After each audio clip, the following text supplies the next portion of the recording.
जब तक अपना फायदा नहीं देखेगा तब तक वो आपके साथ वोट बैंक नहीं करेगा। ये लोग पहले लेके व्यापार करेंगे, अपना फायदा करेंगे और बचेगा उसमें से भी कितना कम से कम आप तक पहुंचे। आज हमारे विशेषकर आदिवासी दलित पिछड़ों के साथ जो पूरे ग्लोबली देश के अंदर स्थिति है, बड़ी चालाकी से।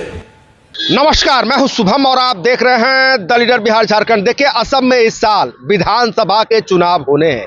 चाहे सत्तारूढ़ एनडीए का गठबंधन हो, हिमंता बिस्वा शर्मा की सरकार हो या अन्य विपक्षी पार्टियां, तमाम सियासी पार्टियां, तमाम बड़े नेता चुनावी रणनीति बनाने में जुटे हुए हैं। और देखिए, कल यानी बीते दिन पहले झारखंड के मुख्यमंत्री और झारखंड मुक्ति मोर्चा के अध्यक्ष हेमंत सोरेन भी एक खास रणनीति के तहत असम पहुंच गए। चुनावी रणनीति के तहत उन्होंने एक जनसभा को संबोधित किया, जिस सभा में आदिवासी समाज के लोग, दलित समाज के लोग और पिछड़े समाज के लोगों का जुटान हुआ। देखिए, उस सभा में हेमंत सोरेन ने मौजूदा हिमंता बिस्वा की जो सरकार है यानी एनडीए की सरकार है, उस पर ताबड़तोड़ हमले किए। इतने जोर से गरजे कि सियासी पारा हाई हो गया। एक तरह से हेमंत सोरेन ने एटम बम फोड़ दिया, यानी भयंकर हमला बोला। यहाँ तक कह दिया कि राजनीति क्या सिर्फ उन्हें ही आती है। बड़ा तंज कसा है और कहा है कि आदिवासी समाज के लोग, पिछड़े समाज के लोग इन्हें बिना कोई फायदे के अपने साथ बैठाता तक नहीं है, काम ले लेता है और उसके बाद हटा दिया जाता है। बड़ी बात हेमंत सोरेन ने कह दी है। क्या कुछ कह रहे हैं हेमंत सोरेन, आप सबसे पहले वह पूरा वीडियो देखें। ये लड़ाई बहुत लंबा चलेगा। इसके लिए अगर आप लोग तैयार हैं तो हम लोग भी नेतृत्व करने के लिए तैयार हैं। और उन्होंने ये कहा भी था, इस लड़ाई में जो पहली पंक्ति का लोग खड़ा है वो सब मारा जाएगा और जो दूसरा पंक्ति का लोग है वो सब जेल जाएगा। तब जाकर क्या तीसरा पीढ़ी इस राज को सजाएगा और संवारेगा। ठीक वही घटनाक्रम हुआ। अनेकों झारखंड मुक्ति मोर्चा के सिपाही आंदोलन में मारे गए। ना जाने कितने महिलाओं का मांग का सिंदूर उजड़ गया। ना जाने कितना बच्चा अनाथ हो गया। कई लोग जेल का कोर्ट कचहरी आज तक झेल रहे, लेकिन लड़ाई से पीछे नहीं हटा। तब जाकर के ये राज हमें मिला। लेकिन बड़ा दुर्भाग्य की बात, हम लोग उस समाज से आते हैं जहां हमारे समाज के अंदर कई सारी समस्याएं हैं। सामाजिक रूप से कमजोर, आर्थिक रूप से कमजोर, बौद्धिक रूप से कमजोर। और लड़ाई ऐसे लोगों के साथ है जो सभी चीजों से सुखी संपन्न है, बुद्धि से भी बड़ा है, आर्थिक रूप से भी मजबूत है, सामाजिक रूप से भी मजबूत है। इसीलिए अगर असम में परिवर्तन लाना है तो सबसे पहले हमें एक छत पर आना पड़ेगा, एक छांव पर आना पड़ेगा। नहीं तो ये लड़ाई और आज का लड़ाई थोड़ा अलग तरीके का लड़ाई है। पहले हम लोग के झारखंड में नारा होता था, कैसे लेंगे झारखंड, लड़के लेंगे झारखंड। लेकिन अब बुद्धि का लड़ाई चलता है, दिमाग का लड़ाई चलता है। सही और गलत और अपने इर्द गिर्द होने वाले गतिविधियों को और उससे नुकसान को पहचानना होगा।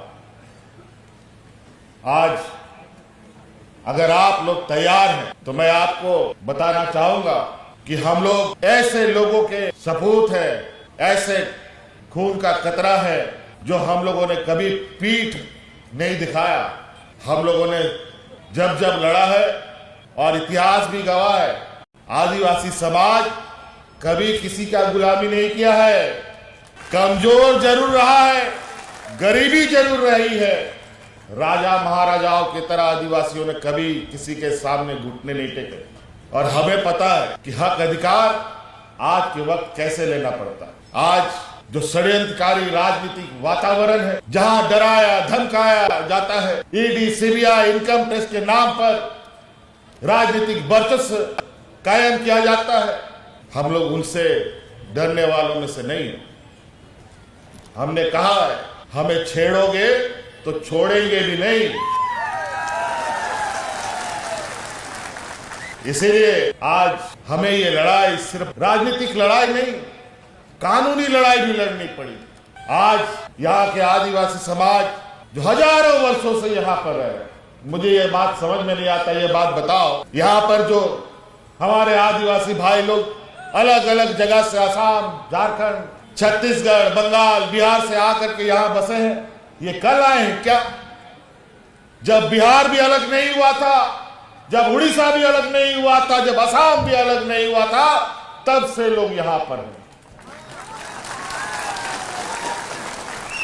तो ये भेदभाव क्यों? बहुत सारी बातें, अगर हम बातों को शुरू करेंगे तो बहुत लंबा होगा, लेकिन लड़ाई अभी सामने है। हम लोग और आप लोगों के साथ मिलेंगे, लेकिन अगर आप लोग तैयार हैं तो इनकलाब जिंदाबाद के साथ आगे बढ़िए, निश्चित रूप से मंजिल हमें मिलेगी।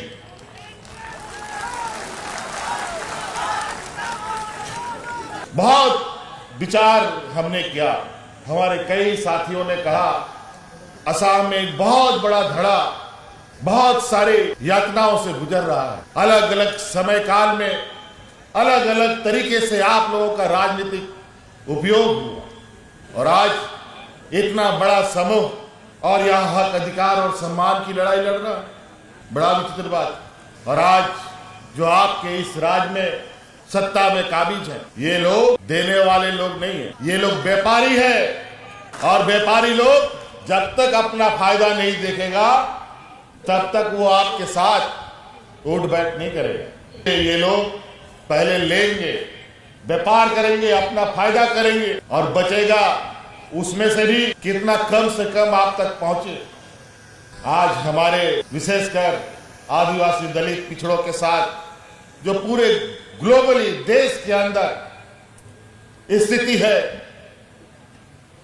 बड़ी चालाकी से हमारे हक अधिकारों को ये अपने घर में ले जाते हैं, और बड़ा योजनाबद्ध तरीके से हमें सामाजिक रूप से, आर्थिक रूप से, बौद्धिक रूप से कमजोर करने का प्रयास होता है। अगर आर्थिक रूप से, सामाजिक रूप से, अगर आप बीडीओ बन गए, सीईओ बन गए, कलेक्टर बन गए, डॉक्टर बन गए, तो क्या चाय बागान में कोई काम करेगा?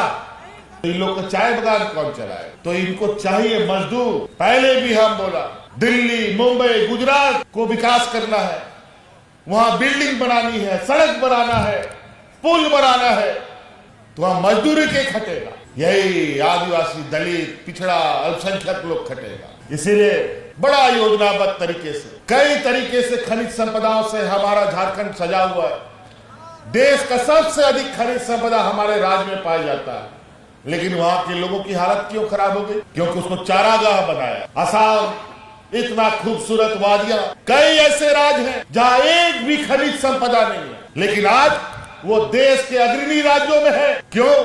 कुदरत ने उसको इतना खूबसूरत बनाया है कि जहां पर लोग सैलानी के रूप में जाकर के वहां की आर्थिक गतिविधियों को बढ़ावा देते हैं, उनके लिए नीतियां बनती है। लेकिन हमारे लिए नीतियां क्या बनती है? आज कहीं ना कहीं नीति बनाने के वक्त हम लोग सिर्फ उनका एक, कहा जाए, ऐसे वस्तुओं के संज्ञान में आते हैं जहां हमारा कोई महत्व नहीं है। लेकिन अब ये महत्व जनाने का समय आ गया है। इस लोकतंत्र में कई सारी चीजें हैं, लेकिन इसमें चुनाव एक ऐसा माध्यम है जहां 5 साल में आपको एक बार वो मौका मिलता है अपना वोट देने का। अब अलग अलग हो गया है, पंचायत का भी चुनाव होता है, जिला परिषद का भी चुनाव होता है, नगर का भी चुनाव होता है। तो अलग अलग समय में आपको एक बार वो मौका मिलता है। लोकसभा, विधानसभा के अंदर 5 साल में एक बार आपको अपने मतों का प्रयोग करने का मौका मिलता है। अगर वो मत सही जगह चला गया तो उसका परिणाम भी सही होता है, और गलत जगह जाता है तो 5 साल आंसू बहता है, पहुंचने वाला कोई नहीं होता। और एक वोट से आदमी कुर्सी में बैठ भी जाता है, और एक वोट से कुर्सी से हट भी जाता है, और वो वोट किसकी अंगुली में है कोई नहीं बता सकता। आप ही के बीच से अगर किसी ने वोट नहीं दिया तो पता चला कि वो कुर्सी से हट गया। हो सकता है कि आप में से सभी में से लोगों ने सब ने वोट किया तो आदमी कुर्सी में बैठ। तो एक वोट का बहुत बड़ा महत्व है। 1 लाख वोट का कम, 1 लाख वोट तो बाद में आएगा। एक वोट से ही आदमी का निर्णय हो जाता है। इसलिए राजनीतिक लड़ाई बड़ा चतुराई की लड़ाई हो गया है आज के दिन। हम लोग के आंख के नीचे से ये लोग अपना सारा खेला खेल लेता है। और आज के दिन में तो चुनाव आयोग अलग अलग संस्थाएं मानो उनके जेब में हो। और तो और अभी एक नया समस्या देख लीजिए, अभी पता नहीं तीसरा विश्व युद्ध की ओर दुनिया ना जा रहा हो, खाड़ी देशों में उथल पुथल हुआ पड़ा है और महंगाई कम करने के नाम पर ये लोग देश में आए थे। महंगाई तो कम किया नहीं और अब कम होने वाला भी नहीं। अभी तो गैस सिलेंडर का ही दाम बढ़ा है। कल दाल चावल आटा कपड़ा लत्ता साबुन सब चीज का दाम बढ़े और अमीर लोगों को क्या फर्क पड़ता है? फर्क पड़ेगा आपको, फर्क पड़ेगा हम लोगों को, हमारे परिवारों को। तो इसीलिए हम लोग आने वाला चुनाव को ध्यान में रखकर हम लोग एक रणनीति बनाने का प्रयास में है। हमारे और आपके कई नेताओं का परस्पर संपर्क लगा हुआ है और इस बार ऐसा प्रयास होगा कि मौजूदा सत्ता को भी यह समझ में आ जाए कि राजनीतिक सिर्फ उन्हीं को नहीं आता है। जिस समय गरीब गुरुआ ने अपना कमर कस लिया तो उसमें लड़ना भी संभव नहीं है। आपके पास खोने को कुछ नहीं है, उसके पास खोने के लिए सब कुछ है। आपको सिर्फ पाना है और पाने के लिए आगे बढ़ना पड़ेगा। थोड़ा सा पेड़ हिलाइए, सब फल लगा हुआ गिर जाएगा नीचे। बता दो, आप लोगों के खून पसीने का गाड़ी कमाए ये लोग अपना घर चला रहे हैं। बहुत सारी चीजों पर हम आपसे चर्चा करेंगे। हम लोगों का चिंतन भी बहुत तेजी से आगे बढ़ रहा है। अगर आप लोग की एकजुटता और यहाँ के आदिवासी भाई बहनों की एकजुटता अगर एक प्लेटफॉर्म पर हम लोग रहे तो निश्चित रूप से बड़े बदलाव होंगे। और आने वाला समय में हम लोग यहाँ के यहाँ का आदिवासियों का दर्जा आपको कैसे मिलेगा, इसका भी रास्ता अपने आप खुलेगा। और उसमें हम आपका कदम से कदम मिला करके आगे बढ़े। यही आप सोचिए जरा, जब असम अलग नहीं हुआ, झारखंड अलग नहीं हुआ, बिहार नहीं अलग हुआ, उड़ीसा अलग नहीं हुआ, बंगाल के परिधि में ये आता था, उसी समय सब लोग, उससे पहले से ही लोग यहाँ पर कैसे फिर लोग छट गए। आपकी ये बात संविधान पीठ पे ले जाकर के बहस करवाएंगे हम लोग। कैसे नहीं बनेगा हम लोग को, कैसे नहीं मिलेगा। बहुत अलग अलग तरीके से समझ में हम लोग को नहीं आता है। आज के दिन में भी उनके चालों को समझ पाना बड़ा कठिन है, लेकिन कोई बात नहीं। हम लोग सदियों से ऐसे ही चले आए हैं। 100 सुनार का तो 1 लोहार का। इसीलिए अब हम लोग अब उसी तर्क पर चलेंगे कि पहले अपना अधिकार सम्मान के लिए अपने सत्ता तक कैसे हम लोग पहुंचे, कैसे आप लोग उन जगहों पर बैठे जहां आप खुद निर्णय कर सके, यहाँ के आदिवासियों के साथ, यहाँ के मूलवासियों के साथ और असम के विकास के साथ क्या करना चाहिए। अब छोटा छोटा चीज नहीं, अब बड़ा लक्ष्य लेकर चलेंगे। अबुआ दिसोम अबुआ राज।